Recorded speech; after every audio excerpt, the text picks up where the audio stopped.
नमस्कार, आप देख रहे हैं अपना बिहार। आपके साथ मैं हूं शिप्रा झा और सूत्रों के हवाले से आपको इस वक्त की बहुत बड़ी खबर बता दें। One nation one election bill को मंजूरी मिली है। केंद्रीय कैबिनेट ने बिल को मंजूरी दे दी है, ये सूत्र बता रहे हैं। तो इस वक्त की बड़ी खबर आपको बताएं, सूत्रों के हवाले से बड़ी खबर सामने आ रही है। One nation one election bill को मंजूरी मिलने की बात कही जा रही है। सूत्रों के मुताबिक केंद्रीय कैबिनेट ने बिल को मंजूरी दे दी। इसी सत्र में बिल पेश भी किया जा सकता है। तो सूत्रों के हवाले से आपको इस वक्त की बड़ी खबर बता रहे हैं। 13-14 दिसंबर के लिए बीजेपी ने सांसदों को व्हिप भी जारी किया है। तो बड़ी खबर सूत्रों के हवाले से आपको बताएं, वन नेशन वन इलेक्शन जिसकी चर्चा लगातार देश में हो रही थी और सूत्रों के हवाले से बड़ी खबर सामने आ रही है कि one nation one election bill को केंद्रीय कैबिनेट में मंजूरी मिल गई है और सरकार इसी सत्र में one nation one election bill पेश कर सकती है। साथ ही साथ 13-14 दिसंबर के लिए बीजेपी ने सांसदों को व्हिप जारी किया है। तो सूत्रों के हवाले से आपको ये बड़ी खबर बता रहे हैं। वन नेशन वन इलेक्शन को आज केंद्रीय कैबिनेट ने मंजूरी दे दी है। यानी कहा जा सकता है कि वन नेशन वन इलेक्शन को लेकर एक बड़ी बाधा सरकार ने पार कर ली है। आपको बता दें कि सूत्रों के मुताबिक अगले सप्ताह इसी सत्र में इस विधेयक को संसद में पेश किया जाएगा और सूत्र बता रहे हैं कि चूंकि सरकार चाहती है कि इस मसले पर आगे और विचार विमर्श किया जाए, ऐसे में जेपीसी के गठन किया जाएगा और जेपीसी को इस विधेयक को दे दिया जाएगा, जिससे इससे रिलेटेड जो भी स्टेक होल्डर हैं उससे बातचीत की जाए, चर्चा की जाए।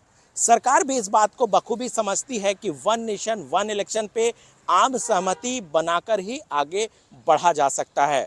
प्रधानमंत्री नरेंद्र मोदी हमेशा कहते आ रहे हैं कि वन नेशन वन इलेक्शन आज देश के लिए सबसे ज़्यादा ज़रूरत है, क्योंकि आए दिन देश जो है वो चुनाव में जाती है जिससे बहुत ज़्यादा खर्च होते हैं और वन नेशन वन इलेक्शन यानी कि अगर लोकसभा चुनाव और विधानसभा चुनाव एक वक्त में होंगे तो बहुत ज़्यादा पैसों की बचत होगी, इंफ्रास्ट्रक्चर की बचत होगी।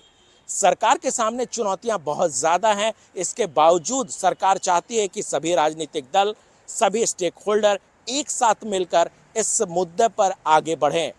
कैमरामैन सोनू मंडल के साथ अनूप गुप्ता, न्यूज़ 18 नेटवर्क, दिल्ली। और इस वक्त की बड़ी खबर आपको दरभंगा से बता दें, जहां मिथिला के लोगों के लिए एक और बड़ी खुशखबरी है। अब दिल्ली से दरभंगा के लिए आज से इंडिगो की विमान सेवा शुरू कर दी गई है। दिल्ली एयरपोर्ट पर राज्यसभा सांसद संजय झा ने झंडी दिखाकर विदा किया। काफी दिनों से यात्रियों को इस विमान सेवा का इंतजार था और अब वो इंतजार खत्म हो चुका है। और तस्वीरें आपके टीवी स्क्रीन पर आपको दिखा रहे हैं, जहां आप देख सकते हैं राज्यसभा के सांसद संजय झा मौजूद हैं। यानी कि अब दिल्ली से दरभंगा की दूरी ज्यादा नहीं होगी। दिल्ली से दरभंगा के लिए इंडिगो ने विमान सेवा शुरू कर दी है।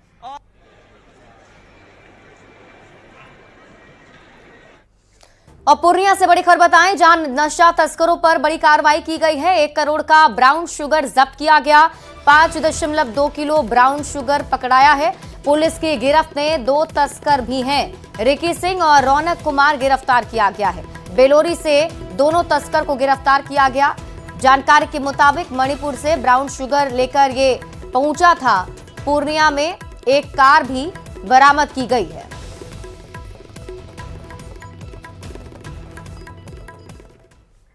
सरकारी स्कूल में लापरवाही बरतने वाले शिक्षकों पर कार्रवाई की जा रही है और इसके लिए शिक्षा विभाग ने नई पहल शुरू की है। शिक्षा विभाग मुख्यालय की तरफ से लगातार शिक्षकों को वीडियो कॉल किया जा रहा है और उनसे पूछताछ भी की जा रही है। अटेंडेंस बनाकर फरार होने वाले शिक्षकों की स्पेशल क्लास लगाई जा रही है। इमाम कौशल कौन है? आ गया। इमाम कौसर कौन है? अब्दुल वाहब अंसारी कहाँ है? और ये अब्दुल वाहब अंसारी? अब्दुल वाहब अंसारी क्लास में है सर। आप क्या कर रहे हैं? आप क्लास के बाहर क्या कर रहे हैं? आप बाहर क्या कर रहे हैं? बाहर नहीं है सर, क्लास में से आपका फोन आया तभी क्लास में से आए हैं। क्लासरूम में कितने बच्चे हैं? ये सारे सवाल थे शिक्षा विभाग के एसीएस एस सिद्धार्थ के। एस सिद्धार्थ के इन सवालों ने शिक्षकों के होश उड़ा दिए। उन्होंने सोचा भी नहीं था कि अचानक उनके पास एस सिद्धार्थ का वीडियो कॉल आ जाएगा। अगर आप भी बिहार के सरकारी स्कूल के शिक्षक हैं, तो आपके पास भी शिक्षा विभाग मुख्यालय से कभी भी वीडियो कॉल आ सकता है। जी हां, चौंकिए मत, सरकारी स्कूल के कई शिक्षक अटेंडेंस बनाकर स्कूल से फरार हो जाते हैं। ऐसे शिक्षकों की अब बिल्कुल खैर नहीं। एसीएस ने नई पहल शुरू की है, जिसमें वो शिक्षा विभाग मुख्यालय से शिक्षकों को सीधे वीडियो कॉल कर रहे हैं। अब तक भागलपुर, बेगूसराय, पश्चिमी चंपारण के स्कूलों में शिक्षकों को फोन जा चुका है। एसीएस शिक्षकों की उपस्थिति, बच्चों की उपस्थिति, यूनिफॉर्म, ब्लैक बोर्ड और मिड डे मील की जानकारी ले रहे हैं। बच्चे यूनिफॉर्म में क्यों नहीं है? ये बच्ची कौन है यहाँ पे? जी सर, ये बच्ची सब यूनिफॉर्म में नहीं, कोई यूनिफॉर्म ही नहीं है। सर इन लोग से पूछा है तो कोई बता रहा है सर गंदा है, सर ये बता रहा हूँ। अब सब यही बोलते रहेंगे तो यूनिफॉर्म में कौन आएगा? एस सिद्धार्थ ने शिक्षकों के अलावा स्कूल के हेडमास्टर से भी बात की। उन्होंने पूछा कि स्कूल की मरम्मती क्यों नहीं कराई गई। स्कूल का मरम्मती क्यों नहीं हुआ? मरम्मती तो हुआ है सर फर्श का। इसके अलावा उन्होंने सवाल किया कि क्लासरूम में सिर्फ लड़कियां क्यों दिख रही हैं, लड़के कहां गए। इतना लड़कियां हैं, लड़के कहाँ चले गए? लड़के बड़े कम हैं। लड़के तो बहुत कम है। वीडियो कॉल में कई स्कूलों में लापरवाही सामने आई। कॉल के बाद उन स्कूलों में जांच की टीम भी पहुंच रही है। जिले की डीईओ और बीईओ स्कूल का निरीक्षण करेंगे। आपको बता दें कि एसीएस एस सिद्धार्थ को लगातार स्कूलों की शिकायत मिल रही थी, लेकिन अब उन्होंने कहा है कि लापरवाह एचएम और शिक्षक सीधे निलंबित कर दिए जाएंगे। Bureau report, news 18। पढ़ाई कहाँ नहीं शुरू किया? पढ़ाई कहाँ नहीं शुरू किए? मुख्यमंत्री उद्यमी योजना के लाभार्थियों को आज दूसरी किस्त वितरित की गई है। उद्योग विभाग की ओर से पटना के अरण्य भवन के सभागार में कार्यक्रम का आयोजन किया गया। इस योजना के तहत सरकार आर्थिक रूप से गरीब परिवारों को स्वरोजगार के लिए 2 लाख रुपए की सहायता देती है। कार्यक्रम में उद्योग एवं पर्यटन मंत्री नीतीश मिश्रा समेत कई विभाग के मंत्री, उद्योग सचिव वंदना प्रेयसी और निदेशक आलोक रंजन घोष के साथ कई पदाधिकारी मौजूद रहे। शुरुआत की थी और इस समझ में और जो माननीय मुख्यमंत्री नीतीश कुमार जी का जो एक सोच है, आप सब आने वाले समय में बेहतर बिहार, विकसित बिहार के सबसे बड़े ध्वज धारक आप बनने जा रहे हैं। और बिहार की आर्थिक प्रगति में, बिहार की संपन्नता में और विशेष तौर से ग्रामीण अर्थव्यवस्था को बढ़ाने में आपकी सबसे बड़ी भूमिका होगी। आप सबकी बधाई के पात्र हैं। उत्तर प्रदेश के प्रयागराज में लगने वाले महाकुंभ में शामिल होने के लिए उत्तर प्रदेश सरकार की ओर से बिहार के नेताओं को न्योता दिया जा रहा है। उत्तर प्रदेश सरकार के मंत्री राकेश सचान और दयाशंकर सिंह ने डिप्टी सीएम विजय कुमार सिन्हा को महाकुंभ में आने का न्योता दिया। उत्तर प्रदेश सरकार के मंत्रियों का कहना है कि महाकुंभ सनातन धर्म का बहुत बड़ा आयोजन है, इसमें सभी को आना चाहिए। यूपी सरकार के मंत्रियों ने न्योता देने के लिए आरजेडी प्रमुख लालू प्रसाद और तेजस्वी यादव से भी समय मांगा है। हम लोगों ने समय मांगा है तो सभी दल के नेताओं से भी हम लोग मिल रहे हैं, क्योंकि ये आयोजन सनातन धर्म के मानने वालों का है और उत्तर प्रदेश सरकार बिना भेदभाव के सभी लोगों को आपके माध्यम से भी आमंत्रित करती है। आज हम लोगों ने राज्यपाल जी से, मुख्यमंत्री जी से, अपने दोनों मुख्यमंत्री जी से और प्रदेश अध्यक्ष जी बीजेपी से मुलाकात करके विधानसभा अध्यक्ष जी से मिले हम लोग और सभापति जी से मिलेंगे और उनको आमंत्रित कर रहे हैं कि जिस पवित्रता के साथ त्रिवेणी के संगम पर आमंत्रित किया गया है, निश्चित तौर पर हर माँ जानकी के धरती के संतान तो वहाँ जाएंगे ही और उस पवित्रता को ग्रहण करते हुए बिहार में भी वो पवित्रता की धारा बहाएंगे और वो महाकुंभ का हवा बिहार से ही बंगाल की ओर गुजरती है और हम लोगों के लिए सौभाग्य का विषय है। सीएम नीतीश की यात्रा पर सवाल उठाने पर जेडीयू संसदीय दल के नेता दिलेश्वर कामेत ने तेजस्वी यादव पर हमला बोला है। दिलेश्वर कामेत ने कहा कि तेजस्वी यादव बकवास कर रहे हैं। सीएम नीतीश कुमार के नेतृत्व में बिहार का चौतरफा विकास हुआ है।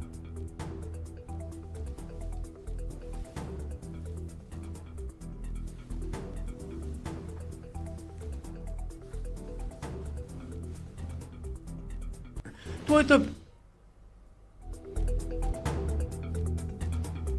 फालतू बात वो तेजस्वी कर रहे हैं, उसको याद नहीं है 2005 की क्या स्थिति थी, क्या हो रहा था, जंगल राज था और लोग शाम में हो जाने से निकलता नहीं था। आज चारों तरफ शांति है। माननीय मुख्यमंत्री जी एनडीए सरकार बना करके, एनडीए की सरकार में रह के पूरे बिहार का सर्वांगीण उन्होंने विकास किया है। उसने जो विकास किया है आज दूसरे हमारे देश के दूसरे राज्य उसका अनुकरण कर रहे हैं और खास करके महिला का सशक्तिकरण, महिलाओं के लिए उसने जो काम किया है। आज महिला आप देखे हैं गत चुनाव में, लोकसभा चुनाव में महिलाओं का वोटिंग प्रतिशत ज्यादा था। बीजेपी से राज्यसभा सांसद और बिहार बीजेपी महिला मोर्चा के अध्यक्ष धर्मशीला गुप्ता ने भी नीतीश कुमार की यात्रा पर सवाल उठाने पर लालू प्रसाद और तेजस्वी यादव पर जमकर हमला बोला। धर्मशीला गुप्ता ने लालू प्रसाद पर महिलाओं का अपमान करने का आरोप लगाया। साथ ही ये भी कहा कि लालू प्रसाद और तेजस्वी यादव के सियासी अंत का समय आ गया है। महिलाएं 2025 के चुनाव में उनका जमानत जब्त कराएंगी। बीजेपी सांसद ने लालू प्रसाद से माफी मांगने की मांग की। माफी नहीं मांगने पर बिहार प्रदेश महिला मोर्चा आंदोलन करेगी, ये चेतावनी भी दी। इस तरह की ओछी बातें करते हैं देश की महिलाओं के लिए, देश की महिलाओं के लिए अपमानजनक बातें बोलते हैं, कहते हैं कि नयन सुख ले रहे हैं, फिजूल खर्ची है। तो ये देश की महिलाओं का अपमान है, महिलाओं को शर्मसार किया जा रहा है। लेकिन मैं आपके माध्यम से बता देना चाहती हूँ तेजस्वी यादव जी को कि आप जो फिजूल खर्ची कर रहे हैं ना, वो जब आपके माँ और पिताजी शासन में थे, मुख्यमंत्री थे, तो उस समय महिलाओं के साथ अत्याचार होता था, बलात्कार होता था, कोई भी मतलब विकास की बातें नहीं होती थी। जो भी घातक लोग होते हैं ना, राक्षसी लोग होते हैं, उनका नाश होता है, सर्वनाश होता है। तो लालू जी का पतन, अंत आ गया है, तेजस्वी यादव का अंत आ गया है और नारी शक्ति दुर्गा और चंडी बन करके 2025 में हमारा चुनाव है बिहार का, तो उनका जमानत जब्त होगा और प्रचंड बहुमत से एनडीए की सरकार बनेगी। सीएम नीतीश कुमार की संवाद यात्रा पर सवाल उठाने पर डिप्टी सीएम विजय सिन्हा ने भी लालू प्रसाद और तेजस्वी यादव पर जमकर हमला बोला। विजय सिन्हा ने कहा कि हार की बौखलाहट में ये लोग ऐसा बयान दे रहे हैं, ऐसे में दोनों को घबराहट छोड़कर महाकुंभ में जाकर डुबकी लगानी चाहिए। माननीय नीतीश कुमार जी के विकास समीक्षा संवाद की यात्रा से घबराहट में क्यों है? उनको लग रहा है कि आज शक्ति स्वरूपा माता बहनों से इनका संवाद, आम बिहारियों से संवाद कहीं न कहीं उनकी नैया को डुबो देगा। जो उन्होंने घोषणा किया है 225 के पार करेंगे, वो घबराहट में मुख्यमंत्री पर इस तरह के बयान दे रहे हैं। नीतीश कुमार की यात्रा पर सवाल उठाने पर जहां एनडीए के नेताओं ने पलटवार किया, वहीं आरजेडी के नेता सीएम नीतीश की यात्रा को जनता के पैसों की बर्बादी बता रहे हैं। कि 226 करोड़ रुपया खर्च कर करके और अपने जनता मालिकों से संवाद करने में कहाँ सदुपयोग हो रहा है पैसे का। कहीं ना कहीं पैसे का बंदरबाट किया जा रहा है, लूट खसोट किया जा रहा है। लेकिन जिस तरीके से अपने आला अधिकारियों के साथ हर साल पिकनिक मनाने के लिए सैकड़ों करोड़ रुपए जो है वो खर्च कर रहे हैं माननीय मुख्यमंत्री जी, तो कहीं ना कहीं जनता के पैसा का दुरुपयोग करने का यह मामला हर साल होता है, लेकिन इस पर लिपापोती कर दी जाती है। बिहार में अब जिला मुख्यालय से पंचायत स्तर तक के अस्पतालों में मुफ्त औषधि वाहन से दवाएं तुरंत पहुंचेंगी। मुख्यमंत्री नीतीश कुमार ने आज 109 मुफ्त औषधि वाहन को हरी झंडी दिखाकर रवाना किया। इस दौरान उप मुख्यमंत्री सम्राट चौधरी और विजय सिन्हा के साथ स्वास्थ्य मंत्री मंगल पांडे भी मौजूद रहे।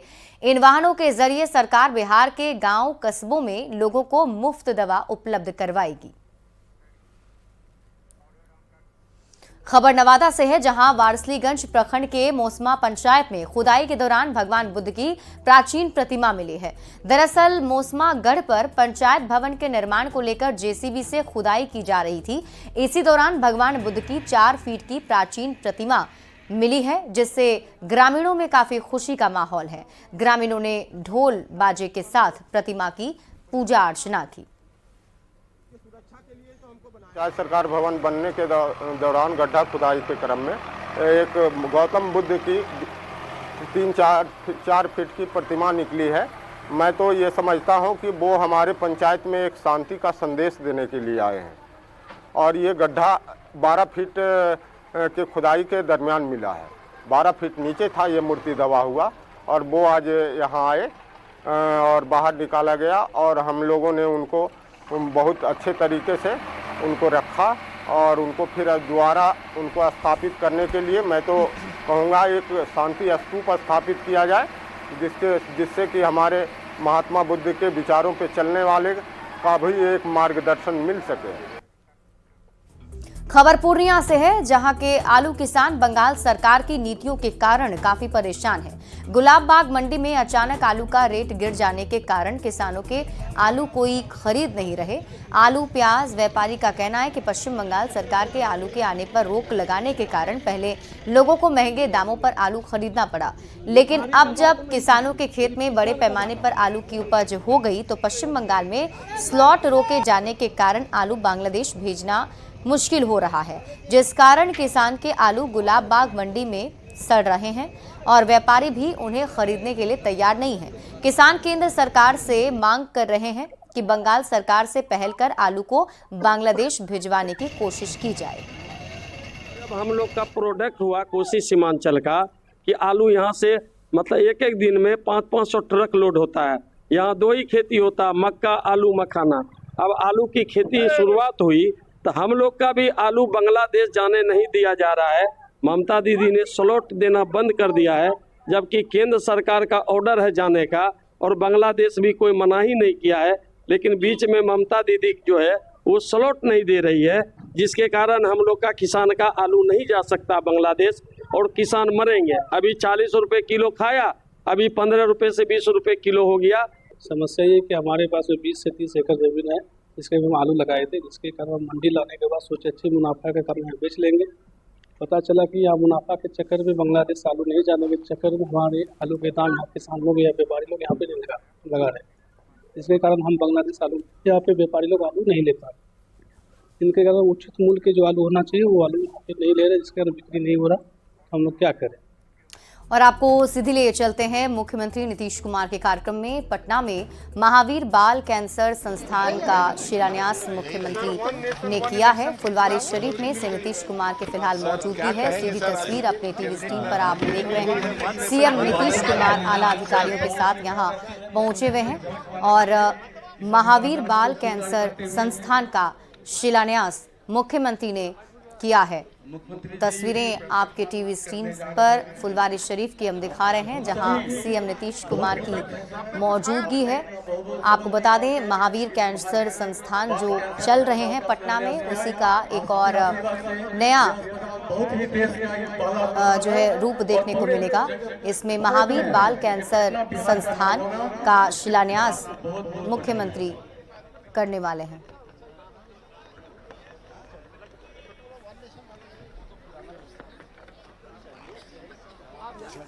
बढ़ते हैं आगे। खबर आपको दानापुर से बताते हैं, जहां के बीटा में पुलिस टीम पर हमला और सरकारी पिस्टल छीनने के मामले में पुलिस ने एक युवक को गिरफ्तार किया है। पुलिस अब तक इस मामले में कुल 4 लोगों को गिरफ्तार कर चुकी है। बीटा थानाध्यक्ष राजकुमार पांडे ने जानकारी देते हुए बताया कि 3 महीने पहले बीटा थाना क्षेत्र के आनंदपुर गाँव में रात के अंधेरे में पुलिस टीम पर हमला किया गया था और पुलिस से सरकारी पिस्टल भी छीन ली गई थी। इस मामले में पुलिस ने एक और आरोपी को गिरफ्तार किया है। फिलहाल आगे की कार्रवाई जारी है।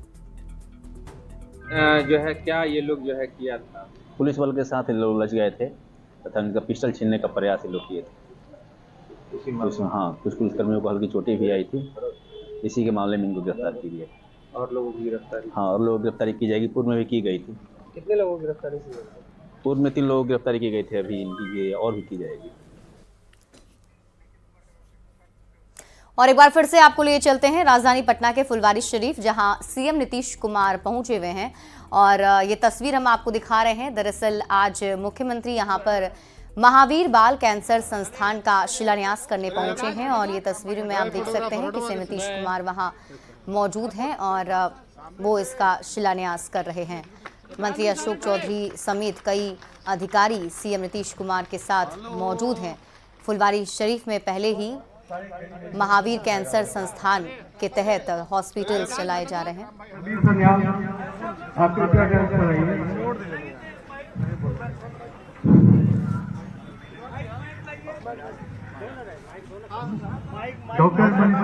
माइक दीजिए, माइक। और देखिए पटना के महावीर मंदिर की तरफ से ही ये ट्रस्ट की तरफ से ये संस्थान जो है वो चलाया जाता है। पटना के फुलवारी शरीफ में पहले से ही महावीर कैंसर हॉस्पिटल है। वो भी आ जाए, दो डायरेक्टर है, दोनों डायरेक्टर साहब आ जाए और मेडिकल सुपरिटेंडेंट साहब के आयोजक है डॉक्टर एमएससी साहब, सब लोग ऊपर आ जाए।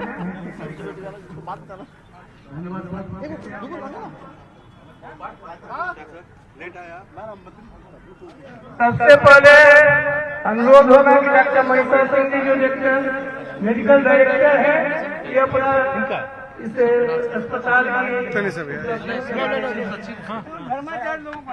जाने दीजिए, आने दीजिए, अभी छोड़िए।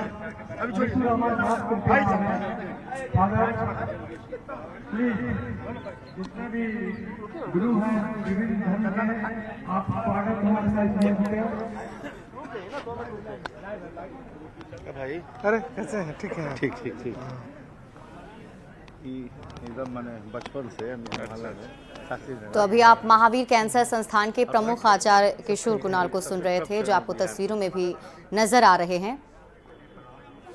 और आज महावीर कैंसर बाल संस्थान का शिलान्यास सीएम नीतीश कुमार करने वाले हैं। जो तस्वीर हम आपको दिखा रहे हैं, उन्होंने इसका शिलान्यास भी कर लिया है। मुख्य तौर पर ये बच्चों के इलाज के लिए अस्पताल होगा।